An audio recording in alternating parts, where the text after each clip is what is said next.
এটা দম্পতিৰ জিয়া কাহিনী। পত্নীৰ যদি পৰকীয়া প্ৰেম থাকে তেন্তে এটা সংসাৰ তছনছ কৰিবলৈ কিমান সময়ৰ প্ৰয়োজন। হয়, আপুনি ঠিকেই শুনিছে, পৰকীয়া প্ৰেমে মাতিছে মহাবিপদ এটা দম্পতিৰ। 6 মাহৰ ভিতৰত নিজ স্বামীক এৰি থৈ বেলেগৰ মতাৰ লগত পলাই যায় ফৌজানা খাতুন। এইবাৰৰ ঘটনাৰ স্থান মৰিগাঁও জিলাৰ মৈৰাবাৰী থানাৰ অন্তৰ্গত লোচনাবাৰী গাঁৱৰ। ঘটনাৰ বিৱৰণী অনুসৰি মৰিগাঁও জিলাৰ মৈৰাবাৰী থানাৰ অন্তৰ্গত লোচনাবাৰী গাঁৱৰ আব্দুল হামিদৰ লগতে একে গাঁৱৰে ফজলুল হকৰ কন্যা ফৌজানা খাতুনৰ লগত 2018 চনতে ইছলামিক ৰীতি নীতি মতে বিবাহ পাশত আবদ্ধ হৈছিল। লগতে 3 বছৰীয়া ল'ৰা সন্তান আৰু এজনী 1 বছৰীয়া ছোৱালী সন্তানো আছিল ফৌজানা খাতুনৰ। চলি আছিল সুখৰ সংসাৰ, কিন্তু পৰকীয়া প্ৰেমে কাল হ'ল আব্দুল হামিদৰ। 6 মাহৰ ভিতৰতেই দুবাৰ পলাই গ'ল পত্নী ফৌজানা খাতুন বেলেগ মতাৰ লগত। আৰু ইফালে আব্দুল হামিদ পেছাত এজন ধৰ্মগুৰু। স্বামীৰ দুৰ্বলতাৰ সুযোগ বুজিয়ে পত্নীয়ে চলাই গৈছিল পৰকীয়া প্ৰেম। আব্দুল হামিদে নিজৰ লাজ ঢাকিবৰ বাবে 1 বছৰ নিমাত হৈ আছিল। উপায়ন্তৰ হৈ আব্দুল হামিদে উত্তৰ প্ৰদেশৰ মুৰাদাবাদৰ কন্যা তথা লখিমপুৰৰ স্বামীহীন 2জনীৰ মাতৃ গুলেস্তা খানমক 21/11/2023 তাৰিখে ইছলামিক ৰীতি নীতি মতে আৰু আইনী প্ৰক্ৰিয়াৰে নিকাহ পাশত আবদ্ধ কৰে। আৰু এইটোক নিকাহক প্ৰথম পত্নীৰ ককায়েক আছাদ উল্লাই 4 বছৰীয়া অবৈধ সম্পৰ্ক বুলি কৈ সামাজিক মাধ্যমত অপপ্ৰচাৰ চলাই গৈছে। তাকে লৈ আজি আব্দুল হামিদ আৰু তেওঁৰ নিকাহ পাশত আবদ্ধ কৰা গুলেস্তা খানমক লৈ এদল সাংবাদিকৰ আগত প্ৰতিক্ৰিয়া ব্যক্ত কৰে। আৰু এনেকুৱা অপপ্ৰচাৰ চলাই গৈ থাকিলে এইগৰাকী দম্পতীয়ে আইনৰ কাষ চাপিবলৈ বাধ্য হ'ব বুলি আজি সংবাদ মাধ্যমৰ আগত সকিয়নি প্ৰদান কৰে। আসসালামু আলাইকুম ৰাহমাতুল্লাহি ওয়া বাৰাকাতুহু। মই 2018 চনত লোচনাবাৰী ফজলুল হক মৌলানাৰ ছোৱালী ফৌজানা খাতুনক বিয়া পাতিছিলোঁ। মোৰ ঘৰত আহি সি দুবাৰ বেলেগৰ লগত পলাই গৈছে। মই কোৰ্টত এজাহাৰ দাখিল কৰিছোঁ, সেইটো মোৰ তাত আছে। তৃতীয়বাৰ যেতিয়া সি বেলেগৰ লগত পৰকীয়া কৰাত ধৰা পৰিছে, মোবাইল আৰু চিম লৈ ভিডিঅ' কলত কথা পাতি আছে, মই ধৰিছোঁ। সেই মোবাইল ৰাখি পলাই গৈছে মোৰ ঘৰৰ পৰা। বহুত দিনলৈকে তাৰ লগত মোৰ কোনো সম্পৰ্ক নাই। তাৰপিছত ৰাইজে মোক মছৱৰা দিছে যে তুমি এটা বিয়া পাতা। ৰাইজৰ মছৱৰা লৈ মই উত্তৰ প্ৰদেশ দিল্লীৰ এজন ছোৱালী গুলিস্তা খানম, সিহঁতৰ বিয়া হৈছিল লখিমপুৰ। মই তাক কোৰ্ট মিছ কৰিছোঁ 3 মাহ আগত, আৰু সামাজিকভাৱে মই দিল্লীত বিয়া পাতিছোঁ।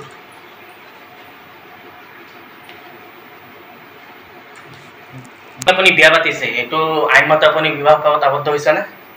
আইনমতে মই কোৰ্ট মিছ কৰিছোঁ, কোৰ্টৰ কাগজ মোৰ তাত আছে, মুছলিম পাৰ্চনেল বৰ্ডৰ কাগজ মোৰ তাত আছে, আৰু সামাজিকভাৱে যিবিলাক কাজে বিয়া কৰাইছে সৰহ মানুহ আছিল, সেইটো ভিডিঅ'টো মোৰ তাত আছে। এতিয়া মোৰ প্ৰথম পত্নী যিজন আছে, সেই মোৰ মোবাইলৰ পৰা কেনেকুৱা ফটো পাইছে বাই, সেই লখিমপুৰৰ কেইটামান মানুহক হাতত লৈ মোৰ ওপৰত আৰু মোৰ ৱাইফৰ ওপৰত সিহঁতে অপপ্ৰচাৰ চলাই আছে। মই নিজে পলাই লৈ গৈছোঁ। মই পলাই লৈ যোৱা নাই, কিন্তু মই সামাজিকভাৱে বিয়া পাতিছোঁ, কোৰ্টৰ কাগজো আছে আৰু সামাজিকভাৱে ভিডিঅ' মোৰ তাত আছে। মই পলাই লৈ যোৱা নাই, এইটো সিহঁতে মোৰ ওপৰত এটা বদনাম দি আছে। অপপ্ৰচাৰ কি বুলি চলাই আছে আপোনাৰ এগেইনষ্টত? অপপ্ৰচাৰ চলাই আছে মানে মই যে তাক বিয়া পাতিছোঁ, সি কৈ আছে যে মই সিহঁতৰ লগত 4 বছৰ ধৰি পৰকীয়া কৰি আছোঁ। এইটো ভুৱা কথা, মিছা কথা। মই কোনো পৰকীয়া কৰা নাই। মই সামাজিকভাৱে বিয়া পাতিছোঁ, মই কোনো পৰকীয়া কৰা নাই। আৰু কিবা আপোনাক ধন দাবী বা এনেকুৱা প্ৰলোভন কিবা এনেকুৱা কৰিছে নেকি? ব্লেকমেইলিং কৰাৰ চেষ্টা কৰিছে নেকি আপোনাক? এতিয়া মানে সিহঁতে লখিমপুৰৰ কেইটামান মানুহক হাতত লৈ, লখিমপুৰৰ কেইটামান দুষ্টচক্ৰ মানুহক হাতত লৈ মোৰ প্ৰথম পত্নী ফৌজানা খাতুন, তাৰ ককাই আছাদুল্লাহ, লোচনাবাৰী মৈমুনা বানাতৰ হেড শিক্ষক আছাদুল্লাহ, সেই আৰু তাৰ ভনী ফৌজানা খাতুন লখিমপুৰৰ মানুহৰ কেইটামান পইচা খাই সেই মোৰ ওপৰত অপপ্ৰচাৰ চলাই আছে। এতিয়া আপুনি কি বিচাৰে? মই ক'ব বিচাৰিছোঁ যে যি ভিডিঅ'টো মানে মোৰ চচুৰালৱালা মানুহে আৰু মুফতি চাহাবৰ বিবিয়ে যিটো এই ঝুটা ভিডিঅ' যে ভাইৰেল কৰিছে যে মই পলাই গৈছোঁ আৰু মই মানে 4 বছৰ ধৰি প্ৰেম কৰি আছিলোঁ, এইবিলাক চব ঝুট হয়।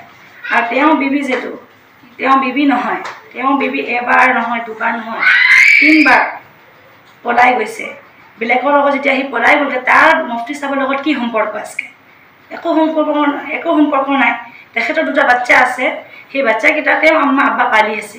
আৰু সি মানে মোৰ চচুৰালৱালা মানুহৰ লগত মিলি কিনি এতিয়া সি মানে 4-5 লাখ টকাৰ কি কৰিছে মানে ডিমাণ্ড কৰিছে আৰু যেতিয়া ডিমাণ্ড মানি লোৱা নাই তাৰ পাছতে সি গৈ কিনি কেছ কৰিছে তো সেইকাৰণে মইতো ক'ব বিচাৰিছোঁ মোৰ যিমান মা ভনীসকল আছে আৰু যিমান ভাইসকল আছে এইবিলাক যে দেখিছে আৰু চব য়কিন কৰিছে যে মই মানে এইবিলাক ফটো বনাই যে এৰিছে এইবিলাক চব মোৰ চচুৰালৱালা সৈফুল ভাই আৰু এইবিলাক মানে মহল্লাৰ মানুহৰ চবৰে মানে যে মোবাইলে যে সেটি এৰিছে চব সেইবিলাকৰ নিজৰ মিছামিছি বনাই কিনি এৰিছে তাৰ কাৰণে মই কৈছোঁ যে এইবিলাক যেন চব ঝুট হয় আৰু মই ইয়াৰ কাৰণে কাল কিয়ামতৰ দিন ইনশাআল্লাহ ধৰিম চবকে যিবিলাকে চবে ঝুটা সাক্ষী দি আছে अब आप क्या चाहते हैं मैं ये चाहती हूँ कि मेरे बच्चों का जो हक है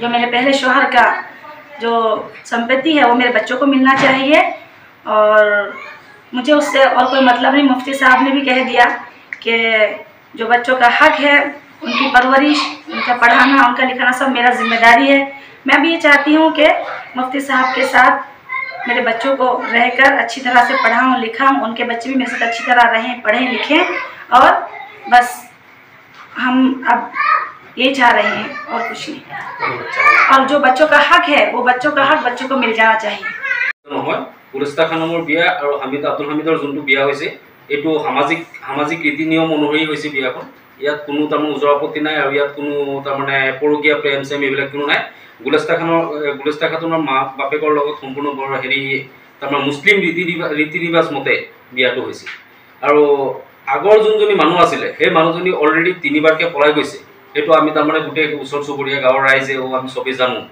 আৰু সেই মানুহজনীৰ লগত ই সংসাৰ চলাব নোৱাৰে বুলি আমি চবেই গম পাওঁ তাৰপিছত গাঁৱৰ ৰাইজেও এটা হেৰি দিছিলে আৰু কেইবাবাৰো এনেকুৱা কৰিছে মেল বিচাৰ হৈছে সেই মানুহজনীৰ ঘৰত এই সংক্ৰান্তত মানুহজনীৰ ঘৰখন তাৰমানে সমাজৰ পৰা একাষৰীয়া কৰি থৈ দিছে আৰু ইয়াৰ কোনো তাৰমানে বিপক্ষ হেৰি নাই তাৰমানে কেইটামান দালাল চক্ৰ আৰু দুষ্ট চক্ৰই এইবিলাক ভুৱা অপবাদ চলাই আছে যে গুলিস্তা খানক হেৰি কৰি আছে যে 4 বছৰ অবৈধ সম্পৰ্ক কৰিছে কোনো অবৈধ সম্পৰ্ক নাই ইয়াত সম্পূৰ্ণ বৈধ বুলি মই জানো নগাঁৱৰ পৰা প্ৰাঞ্জল নাথৰ ৰিপৰ্ট নেশ্যনেল লাইভ ডেইলি